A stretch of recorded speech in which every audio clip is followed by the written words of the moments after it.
영적 유산의 실제성, 지난주 말씀을 이어서 전하려고 합니다. 한마디로 말씀드리면 지난주에 히스기야 왕에게 임한 하나님의 놀라운 은혜에 대해서 말씀을 드렸습니다. 그렇게 놀라운 하나님의 은혜를 받았음에도 불구하고 히스기야 왕이 계속해서 놀라운 실패를 거듭한 그런 모습을 지난주에 살펴보았습니다.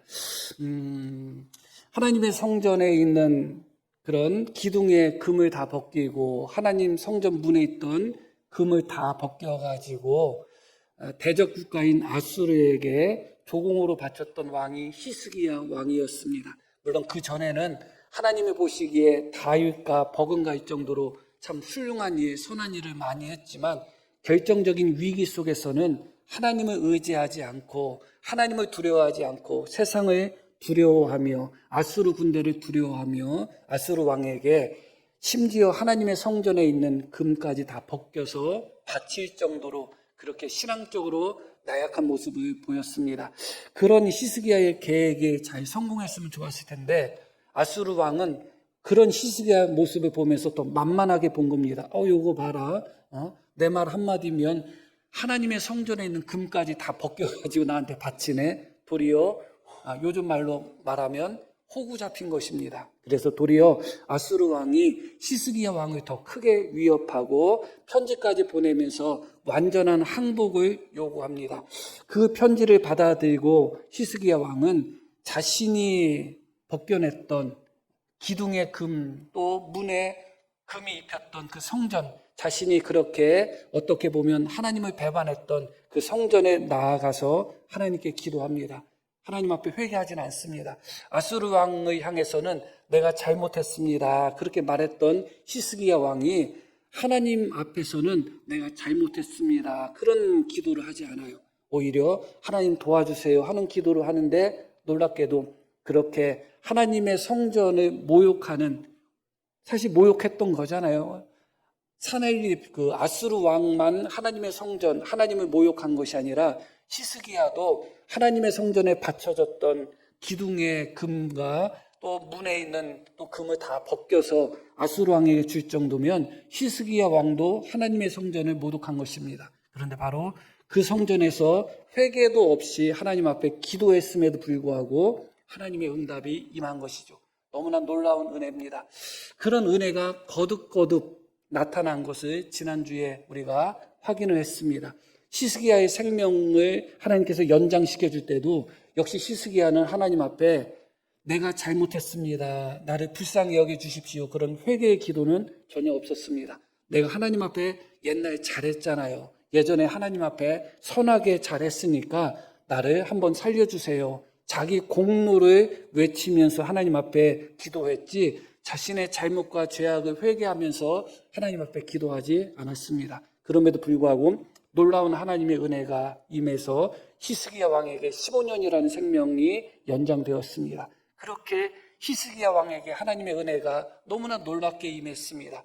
그의 기도에 부족함이 분명히 있었음에도 불구하고 하나님 앞에 회개가 없는 기도로 나아갔음에도 불구하고 회개할 것이 없어서 회개 안 한 것이 아니라 회개할 것이 너무너무 넘치고 또 넘침에도 불구하고 하나님 앞에 회개도 없고 감사도 없었습니다.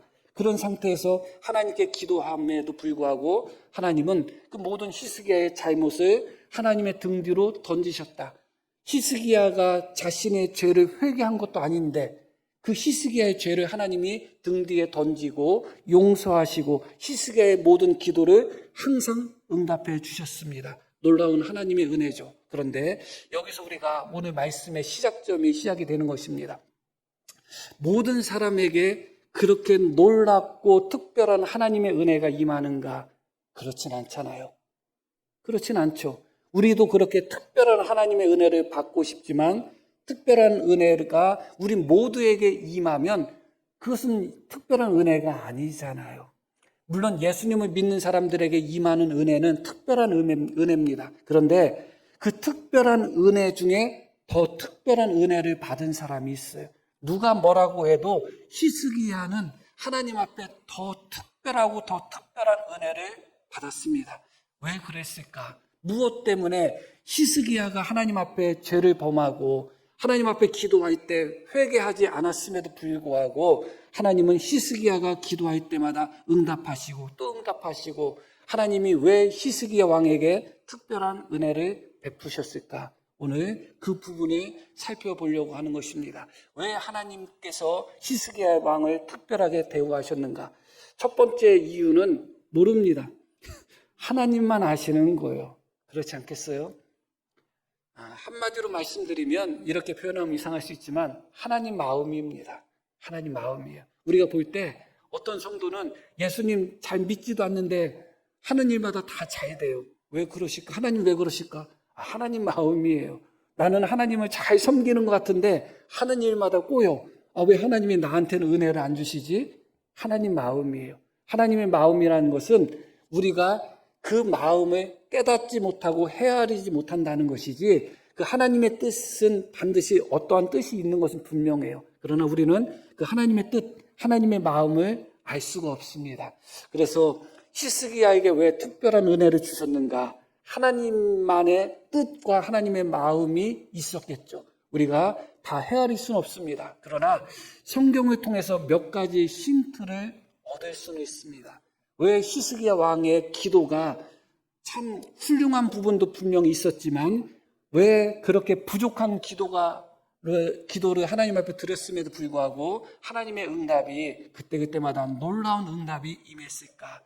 첫 번째, 우리가 굳이 생각한다면 히스기야 왕이 스스로가 말했듯이 내가 하나님 앞에 선하게 행한 것을 기억하여 주십시오, 그렇게 기도했습니다. 물론 어떻게 보면 뻔뻔하게 느껴질 수가 있어요. 하나님 앞에 선하게 행한 것도 많이 있지만 말씀드렸듯이 결정적인 순간에는 하나님을 배반하고 결정적인 순간에는 하나님의 성전에 있는 금은 보화를 아수르 왕에게 다 조공으로 바칠 정도로 잘못한 것도 분명하잖아요. 그러나 하나님은 히스기야 왕이 하나님 앞에 선하게 행한 것을 기억하신 것이 아닌가, 그런 생각을 합니다. 흔히 이런 말을 하죠. 하나님 앞에서는 공짜가 없다, 그렇게 이야기를 합니다. 우리가 하나님 앞에 충성한 거, 하나님 앞에 열심을 낸 거, 하나님 앞에 드린 거, 그 모든 것들 나는 혹시 기억하지 못하고 잊어버린다 할지라도 하나님은 반드시 기억하시는 것입니다. 하나님은 은혜를 천대만대로 주시는 분이십니다. 잘못할 때는 3, 4대를 벌을 주시는 분이시지만 은혜를 주실 때는 천대만대까지 은혜를 주시는 분이에요. 그렇게 기억하시는 분이 하나님이거든요. 하나 잘하면 10개 잘한 것처럼 기억하시는 분이 하나님이십니다. 10개 잘못하면 하나 잘못한 것처럼 기억하시는 분이 하나님이셔요. 우리하고는 정말 반대죠. 우리는 내가 하나 잘했으면 내가 마치 10개 잘한 것처럼 그렇게 생색을 내고, 남이 나한테 하나를 잘못했으면 10개 잘못한 것처럼 그렇게 생각할 때가 있지만 하나님은 정반대예요. 우리가 하나님 앞에 하나만 잘했어도 하나님은 10개, 100개 잘한 것처럼 기뻐하고 즐거워하시는 분이 아닌가, 그렇게 생각합니다. 부모의 사랑보다 자식의 효도가 훨씬 더 큰 사람도 개중에는 있습니다. 그러나 일반적으로 놓고 보면 자녀의 사랑은 또 자녀의 효도는 부모의 사랑에 미치지 못하는 것이 많아요. 그런데 이 부모는 자식에게 이것저것 다 주고 당연하게 생각하게 됩니다. 그런데 자녀들이 하나만 잘해주면 그게 그렇게 흐뭇하게 느껴지는 거예요. 하나 잘했는데도 10개 잘했다 하는 생각을 하게 됩니다. 지난주 한 주간 동안 휴가를 다녀왔는데 휴가 가기 전에 이제 짐을 싸고 또 여행용 가방을 이제 차에 실었습니다. 저 혼자 다 실었습니다. 괜찮아요. 제가 싣고 싶었어요. 그냥 제가 다 실었습니다. 그런데 또 여행 중에 또 가방을 옮기거나 할 때 또 무거운 짐을 들 때 제가 들었습니다. 그런데 큰아들이 아빠 내놓으라고, 자기가 들겠다고. 저는 당연하게 안 느껴졌어요. 기특했어요. 기특했어요. 저는 제가 큰아들보다는 힘이 더 없겠죠. 보기는 시커매서 힘 셀 것처럼 보이지만 힘이 약하거든요. 그래도 그냥 제가 드는 게 당연하다고 저는 그냥 생각을 해요. 그런데 아들이 그냥 자기가 들겠다고 받아서 자기가 들고 가니까 좋습니다. 여행 끝나고 밤에 도착했는데, 도착했을 때 그 짐은 아들이 다 옮겼어요, 아들들이. 저는 안 옮겼어요. 뭔 얘기를 했어요? 예, 그런 것 같습니다. 그런 것 같아요. 그래서 어떻게 보면 인간적으로 놓고 볼 때 히스기야가 하나님 앞에 뻔뻔하다 하는 생각도 들죠. 자기가 잘못한 게 훨씬 더 많으면서도 하나님 앞에 내가 잘한 거 기억해 주세요 했는데, 그래, 내가 잘한 거 기억해 줄게 하면서 히스기야의 잘못, 히스기야의 죄는 하나님이 등 뒤로 던지셨다고 말씀합니다. 그게 하나님의 마음이 아닌가 다시 한번 생각하게 됩니다. 그러나 그것으로만은 우리가 충분한 이유라고 생각할 수 없습니다. 왜 히스기야 왕에게 하나님의 특별한 은혜가 임했을까? 왜 그의 기도가 부족하고 부족했음에도 불구하고 하나님은 그의 기도에 항상 응답하셨을까? 또 하나 힌트되는 부분이 역대하 32장에 나옵니다. 한번 보겠습니다.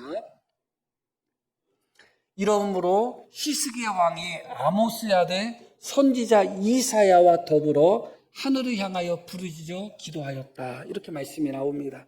우리가 언뜻 생각할 때 그 위기의 순간에 히스기야 왕 혼자 하나님 앞에 기도한 것처럼 성경에는 히스기야 왕의 기도가 강조되어 있습니다. 심지어 이사야는 선지자 이사야가 직접 기록한 것이거든요. 그런데 이사야서 내용을 놓고 봐도 이사야가 히스기야 왕과 함께 기도했다는 내용이 안 나와요. 아마 선지자 이사야는 아마 그것이 자기의 공로, 자기의 자랑이 되지 않을까 싶어서 이사야서에는 그것을 기록하지 않은 것 같아요. 그런데 역대하에는 그 부분을 명확하게 기록하고 있습니다.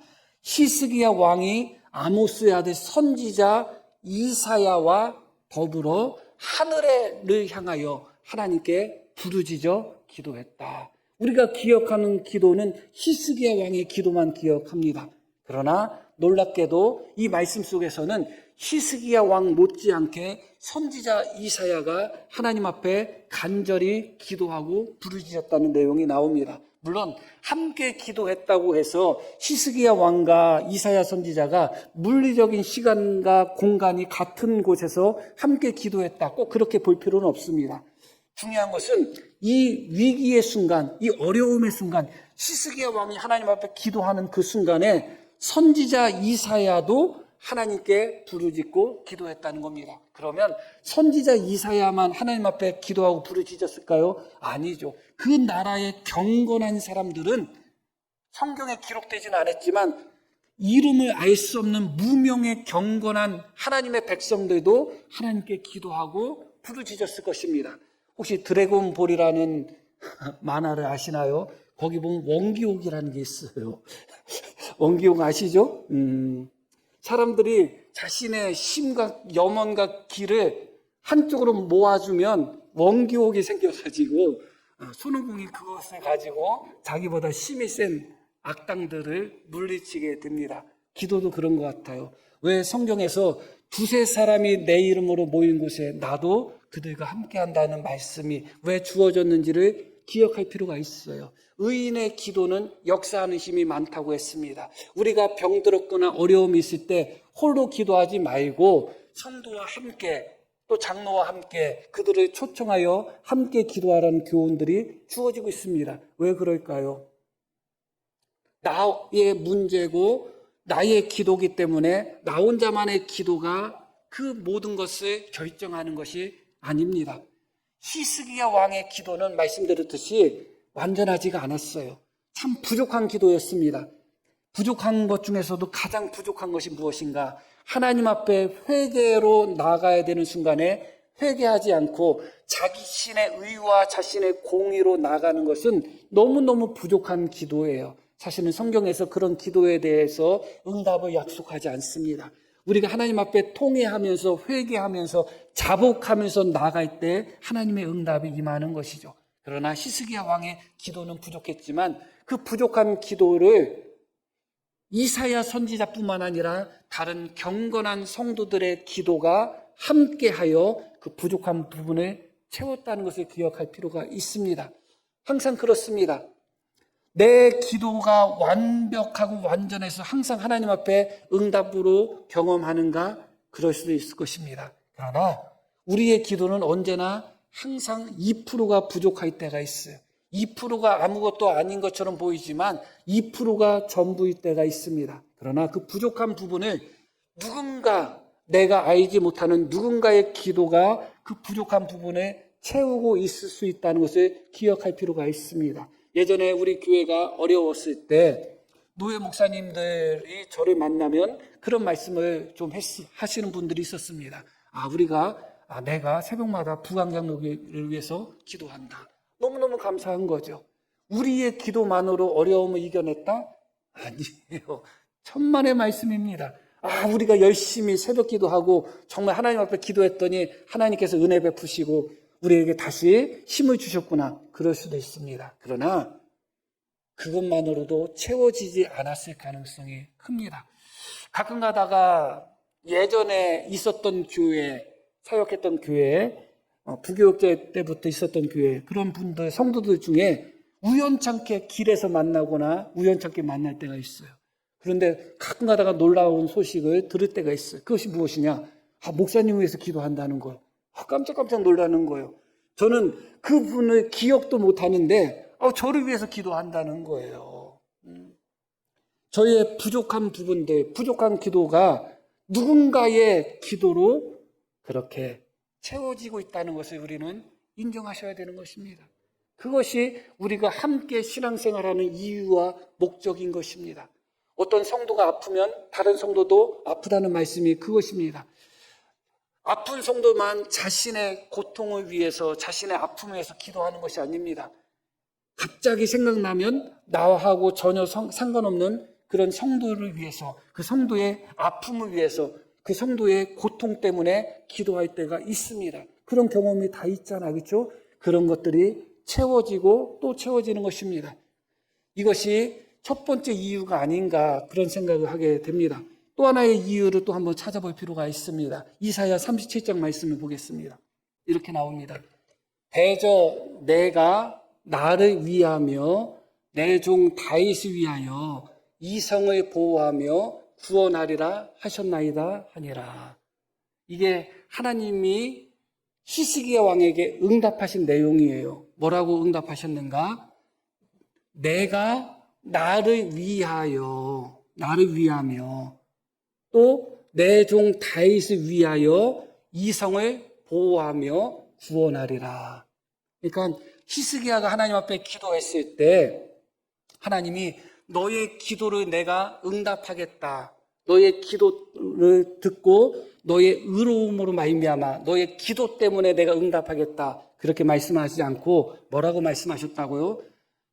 나를 위하며 내 종 다윗을 위하여 이 성을 보호하고 구원하겠다.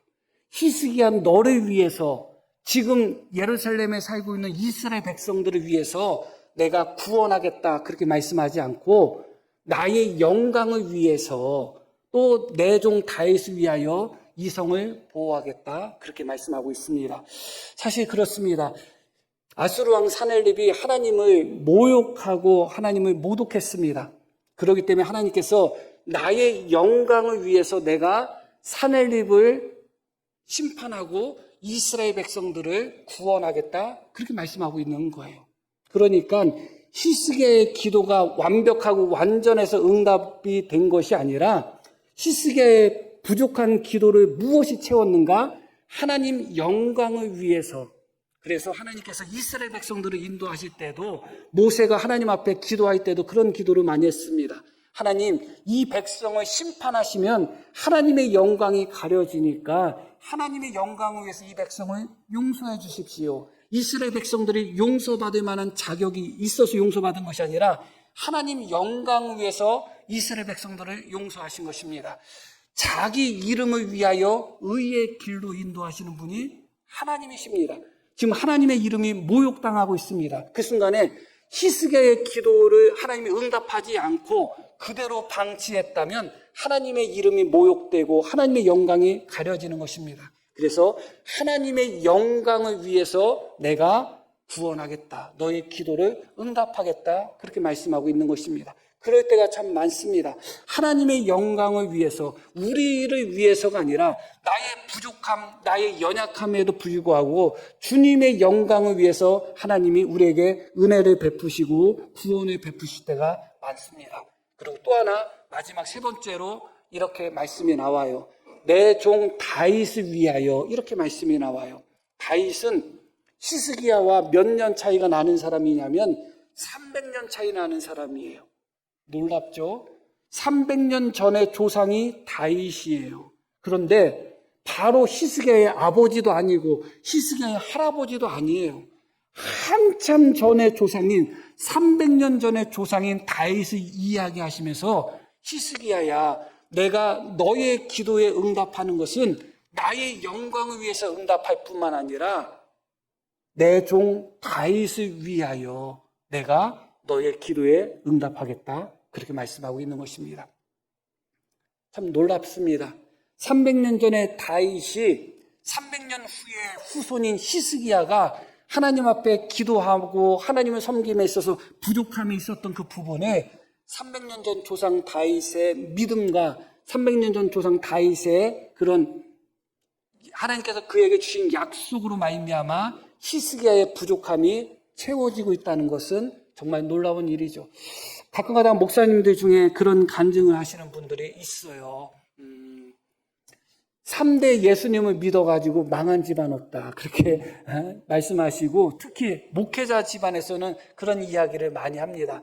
1대가 목사가 되고 고생 안 하는 목사 없다. 그런데 목사 2대, 목사 3대 되면 잘못되는 자식들이 없다는 거예요. 그리고 실제로 보면 그런 경우를 참 많이 봅니다.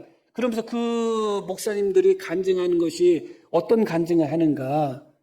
아버지, 할아버지의 믿음을 간증하는 거예요. 내가 지금 예수님을 잘 믿는 것이 나에게만 영향을 미칠까? 그러지 않습니다. 우리 자손에게, 10년 후에 우리 자손에게, 20년 후에 우리 자손에게, 100년 후에 우리의 자손에게 지금 나의 믿음과 나의 기도가 10년 후에 내 자식의 믿음의 연약함, 10년 후에 내 자식의 기도의 부족한 부분을 채울 수 있다는 것을 기억할 필요가 있어요. 왜 우리가 예수님을 잘 믿어요? 나만 잘 되려고 잘 믿는 거 아니잖아요. 내가 예수님을 잘 믿는다고 해서 자식이 구원받는 것은 아니에요. 그러나 내가 예수님을 잘 믿는 것을 통해서 자식들이 하나님을 섬김에 있어서 부족한 부분이 보였을 때 얼마든지 부모의 신앙이 자식의 부족한 부분을 메울 수 있다는 것을 기억할 필요가 있습니다. 이 말씀이 바로 그 말씀이에요. 히스기야야, 내가 나한테 기도했어. 그러나 나는 너에게 기도 응답을 하는데 너 때문에 응답하는 것이 아니야. 너의 조상 다윗을 위해서 내가 기도 응답하는 거야. 너의 기도는 회개도 없고 얼마든지 부족한 기도지만 그 부족한 기도, 그 부족한 부분에 300년 전에 너의 조상 다윗이 그 부분을 채우고 있다고 이야기하고 있는 것입니다. 그렇기 때문에 하나님을 잘 섬기는 자에게는 천대까지 하나님의 은혜를 주신다는 거예요. 그게 그냥 있는 말이 아니에요. 300년 전에 조상이 하나님 마음에 합한 자로 하나님을 온전히 섬겼을 때 300년 전 조상 다윗을 기억하여 지금 현재 히스기야에게 너에게 은혜를 주고 복을 주고 구원을 주겠다고 말씀합니다. 이후로도 성경을 많이 읽다 보면 어떤 장면을 읽으신 기억이 나느냐면 이스라엘 백성들이 하나님 앞에 멸망받을 만한 짓을 많이 합니다. 그런데 그때마다 하나님 뭐라고 말씀하시냐면 다윗을 위해서 그들을 멸하는 것을 싫어하셨다는 거예요. 멸하지 않겠다고 하셨다는 거예요. 다윗을 위해서 등불이 꺼지지 않게 해주시겠다고 말씀하신 것입니다. 그것이 바로 무엇이냐? 신앙 유산의 실제성이에요. 실제성. 구원은 부모가 잘 예수님을 믿는다고 해서 구원받는 것은 아닙니다. 그러나 부모의 신앙은 자녀들에게 유산됩니다. 그것을 인정하고 믿음으로 받아들이셔야 돼요. 그러지 않고서는 내가 하나님을 잘 섬겼을 때 1000대까지 10,000대까지 그의 자손에게 복을 주시겠다는 하나님의 말씀이 이해가 될 수 없는 겁니다. 하나님은 그러신 하나님이신 것입니다. 신앙 유산은 존재합니다. 눈에 보이는 물질적인 유산만 존재하는 것이 아니라 신앙의 유산은 100년, 1000년, 만년까지 갑니다.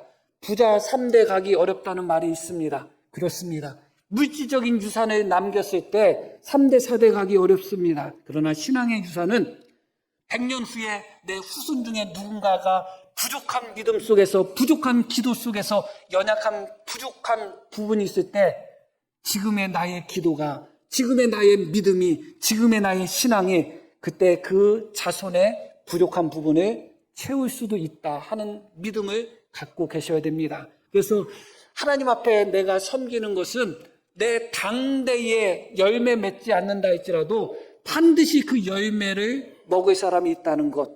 예전에 제가 일본 영화 나라야마 부시코라는 좀 오래된 영화를 잠깐 말씀드렸는데, 그때 일본도 먹고 살 것이 어려워서 우리나라 뭐 고려장, 실제로 고려장이 있었는지 없었는지 모르겠지만 그것과 비슷한 풍습이 있었어요. 그 장면이 나오는 영화입니다. 이제 내일이면 이제 할머니, 어머니죠. 어머니를 이제 고려장 비슷하게 시켜야 돼요. 이제 그 분도 알아요. 그 할머니도 이제 내일이면 내가 이제 죽을 수밖에 없구나, 떠나야 되는구나 압니다. 그런데 바로 그 전날 나무를 심습니다. 과일 나무를 심어요. 본인이 먹는 게 아니죠. 그러나 그 심었던 나무가 5년, 10년 지나면 열매를 맺는 겁니다. 그 할머니, 그 어머니는 떠났지만 심어놓은 나무의 열매는 남아있죠. 물질적인 유산도 남는데 하물며 영적 유산이 남지 않겠어요? 당연히 영적 유산은 더더욱 남는 것입니다. 우리가 하나님을 위해서 섬기고 하나님께 헌신하며 믿음으로 충성했던 것, 내 당대에서 끝이다. 하나님은 그렇게 말씀하지 않습니다. 그래서 하나님을 잘 섬겼던 자들의 자손들이 일반적으로 훨씬 더 복받습니다. 이건 부인할 수 없습니다. 왜 그럴까? 왜 저 사람은 더 잘 될까? 나보다 똑똑한 것도 없는데 더 잘 될까? 이상할 때도 많습니다. 저한테 맨날 뭐 물어보고 했던 목사가 훨씬 더 큰 교회 목사하고 있어요. 그 목사님이 맨날 하는 소리가 무엇이냐? 자기는 아버지 기도 때문에 이렇게 된 것 같다는 거예요. 이상하게 잘 풀린다는 거예요. 이상하게 안 풀리는 좋은 목사도 있는가 하면 이상하게 잘 풀리는 분도 있는 것입니다. 왜 그럴까요? 여러 가지 이유가 있겠죠. 기본적으로 내가 부족하고 그게 가장 기본일 것입니다. 그러나 그 이전에 부모가 쌓아놓은 믿음의 유산이 얼마만큼인가 더 중요합니다. 자녀들에게 물질적인 유산을 남기고 싶죠. 쌓아두고 싶죠. 그런데 내가 자녀들에게 물질적인 유산을 얼마나 남기는가, 그것을 생각하기 이전에 영적 유산을 얼마만큼 내가 쌓아두었는가. 100년이 지나도 마르지 않을 정도의 영적 유산을 쌓아두고 있는가. 다윗처럼 300년이 지나도 마르지 않을 정도의 영적 유산을 쌓아두고 있는가를 생각해 볼 필요가 있는 것입니다. 그렇게 히스기야는 어떤 의미에서 자신의 부족함에도 불구하고 이사야 선지자를 비롯한 많은 경건한 사람들의 기도가 히스기야의 부족한 믿음과 기도를 보충했습니다. 그리고 자기는 기억하지 못하지만 어떻게 보면 300년 전의 조상인 다윗의 믿음이 히스기야의 부족한 기도와 믿음을 메꿨고 채워놓았던 것이죠. 그렇기 때문에 우리가 생각할 때는 회개도 없고 하나님 앞에 기도도 부족했는데 왜 그때그때마다 응답이 임했을까? 그렇게 히스기야의 부족한 기도를 채워줬던 것들이 있었다는 것입니다. 그 중에 가장 큰 핵심 중에 하나가 무엇인가? 조상들의 영적 유산이라는 것입니다. 그렇게 히스기야가 지금 현재 누리는 것은 결국은 자기의 것을 누리는 것이 아닙니다. 그런데 오늘 말씀 속에서 이사야 선지자가 히스기야에게 바벨론 사람들에게 무엇을 보여주었습니까? 했을 때 히스기야의 답변이 4절에 나옵니다. 한번 보겠습니다. 본문.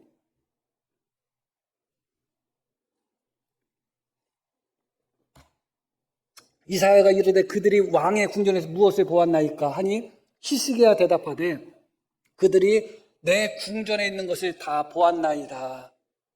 계속 내 창고에 있는 것으로 보이지 아니한 보물이 하나도 없나이다. 무엇이라고 이야기해요? 내 궁전, 내 창고에 있는 내 보물이다. 그렇게 이야기하고 있습니다. 맞습니다. 히스기야의 궁전이고 히스기야의 창고고 그 안에 있는 것은 히스기야의 보물입니다. 그러나 이사야 선지자가 6절에 이렇게 말하고 있습니다. 보라 날이 이르리니 내 집에 있는 모든 소유, 히스기야가 내 궁전, 내 집, 내 창고, 내 보물이라고 이야기했던 내 집에 있는 모든 소유, 함께 읽겠습니다. 내 조상들이 오늘까지 쌓아둔 것이 모두 바벨론으로 옮긴 바 되고, 자, 내 조상들이 오늘까지 쌓아둔 것이다. 지금 내 창고에 있는 것이 내 보물이라고 생각하고 내 궁전이라고 생각하고 내 창고라고 생각하고 그 안에 있는 보물은 내 것이라고 생각했던 것이 사실은 당신의 조상들이 오늘까지 쌓아둔 것이다. 그것입니다.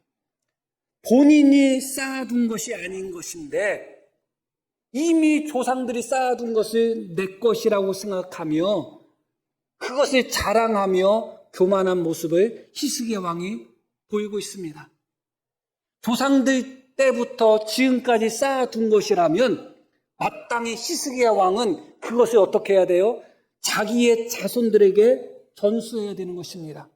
물질적인 유산뿐만 아니라 영적 유산도 마찬가지입니다.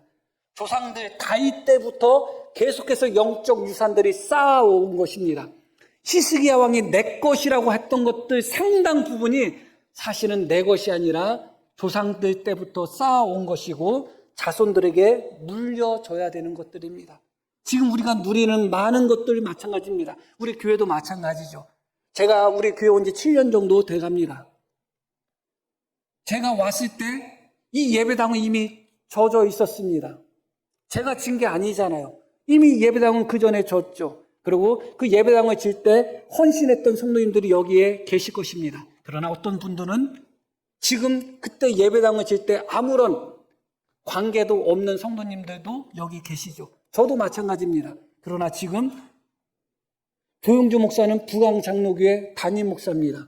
제가 건축하지 않은, 제가 개척하지 않은 그 교회의 담임 목사를 하고 있습니다. 어떤 의미에서 물려받은 것이죠. 모든 것이 그렇습니다. 모든 것이 그렇습니다. 지금 내 것이라고 생각하는 것들 중에 처음부터 내 것이 몇 개나 있었을까요? 없습니다. 인간은 처음부터 적신으로 나옵니다. 빈손으로 나옵니다. 내 것이라고 생각한 것들 하나도 내 것이 아닙니다. 내 젖병 내 건 아닙니다. 내 기저귀 내 거 아니에요. 이미 우리는 태어나면서부터 내 것이 없이 태어났는데 어느 순간부터 내 것 내 것 합니다. 알고 봤더니 내가 쌓은 것이 아니에요. 내가 쌓아놓은 것이 아닌 것을 마치 내 것인 것처럼 자랑하고 또 자랑하는 어리석음을 보일 때가 있습니다. 지금 히스기야의 모습이 그런 모습입니다. 그런 모습 속에서 마지막 8절에 히스기야의 고백이 나옵니다. 이 부분을 보고 말씀을 마치려고 합니다. 히스기야가 이사야에게 이르되 당신이 이른 바 여호와의 말씀이 좋소이다 하고 또 이르되 내 생전에는 평안과 견고함이 있으리로다 하니라. 이게 히브리어 성경으로 보면 단어의 그 위치가 중요한데 어떻게 되어 있냐면 좋습니다가 가장 첫 번째 나와요. 좋습니다. 여호와의 말씀이 훌륭하죠. 하나님의 말씀이 어떤 말씀이었어요? 6절 말씀부터 다시 볼게요. 보라 날이 이르리니 내 집에 있는 모든 소유와 내 조상들이 오늘까지 쌓아둔 것이 모두 바벨론으로 옮긴 바 되고 남은 것이 없으리라. 여호와의 말이니라. 또 내게서 태어날 자손 중에서 몇이 사로잡혀 바벨론 왕궁의 환관이 되리라 하셨나이다. 이것은 너무 무서운 말씀이잖아. 이 말씀을 듣자마자 첫 번째 히스기야 입에서 나온 말이 뭐라고요? 좋습니다. 되게 믿음 있어 보이잖아요. 좋습니다. 하나님의 뜻이라면 좋습니다. 내가 잘못했으니까 좋습니다. 좋습니다. 여호와의 말씀이 그렇게 나와요. 그런데 맨 마지막에 끝나는 8절에서 끝나는 단어가 무엇이냐? 그것이 바로 다시 8절 말씀 볼게요. 우리 성경에는 내 생전에는 평안과 견고함이 있으리로다 이렇게 끝나는데 맨 마지막 단어는 무엇이냐? 내 생전에. 그게 맨 마지막 단어예요. 나의 평생에. 그러니까 사실은 좋다고 한 것이 무엇이냐? 하나님의 말씀이 나에게 심판의 말씀으로 주어졌으니까 내가 그 말씀을 받아들이겠습니다가 아니에요. 내 평생에 평안과 견고함이 있다면 좋습니다. 그겁니다. 결국은 그 조상들이 쌓아둔 것을 자기 것처럼 누리고 그 조상들의 유산, 영적 유산과 물질적인 모든 유산들을 히스기야 왕은 탕진하고 파산시켰습니다. 그래놓고 자손들에게는 영적 유산을 물려주지 못하고 파산된 유산을 물려줄 수밖에 없는 그 상황 속에서 히스기야의 말은 무엇이냐? 내 생전에 평안하고 견고하면 좋습니다. 그렇게 이야기하고 있는 것이죠. 유산을 쌓는 자들이 있습니다. 지금 내 세대보다 앞으로 세대가 더 잘 되기 위해서 유산을 쌓는 자들이 있습니다. 교회도 마찬가지입니다. 지금 우리가 예수 믿는 지금보다 앞으로 예수 믿는 우리의 후배들이 더 예수님을 잘 믿을 수 있는 교회로 그런 마음으로 유산을 쌓는 분들이 있습니다. 그러나 어떤 분들은 쌓아온 유산을 파산시키는 분들이 있습니다. 탕진하는 사람들이 있습니다. 물려주지 않는 사람들이 있습니다. 시간이 많이 되었는데 목사로서 저도 제가 우리 교회에서 은퇴한다고 해봤자 15년입니다. 은퇴하지 않는다고 하면 뭐 언제 어떻게 떠나게 될지는 모르겠죠. 은퇴한다고 해도 15년이고 가만히 생각해 보니까 15년 제가 은퇴할 때까지는 어떻게 교회가 유지는 될 것 같은 생각이 들었습니다. 그런데 제가 떠난 후에, 제가 은퇴한 후에 그걸 생각하면 너무너무 가슴이 아픈 거예요. 연세 드신 분들이 70, 80%잖아요. 내 평생에, 내 생전에 내가 목회하는 동안은 그래도 괜찮겠다. 그래서는 안 되잖아요. 우리가 신앙생활 하는 동안은 그래도 괜찮겠다. 그래서는 안 되잖아요. 물려줘야 되잖아요. 남겨야 되잖아요. 히스기야는 후손들, 미래 세대를 생각하지 않았습니다. 그러나 미래에 멸망당하는 세대들은 누구를 기억했을까요? 히스기야를 기억했겠죠. 우리 자손도 마찬가지입니다. 우리 자손들이 우리의 모습을 보면서 유산을 쌓아둔 조상으로 기억할 수도 있고 유산을 탕진시킨 조상으로 기억할 수도 있습니다. 저를 놓고도 나중에 제 후임 목회자들 중에 조영준 목사가 부항장로교회의 유산을 탕진한 목사로 기억할 사람도 있을 테고 쌓아놓은 목사로 기억할 사람도 있겠죠. 우리 성도님들도 마찬가지입니다. 아무개 성도는 우리 교회 유산을 쌓아둔 성도야. 그렇게 기억되는 사람도 있고 아무개 성도 때문에 우리 교회 유산이 파산됐어. 그렇게 기억될 사람도 있는 것입니다. 영적 유산의 실제성이 있다는 것을 다시 한번 기억하며 우리가 그 영적 유산을 쌓아둘 수 있는 그런 우리 모두가 되기를 축복합니다.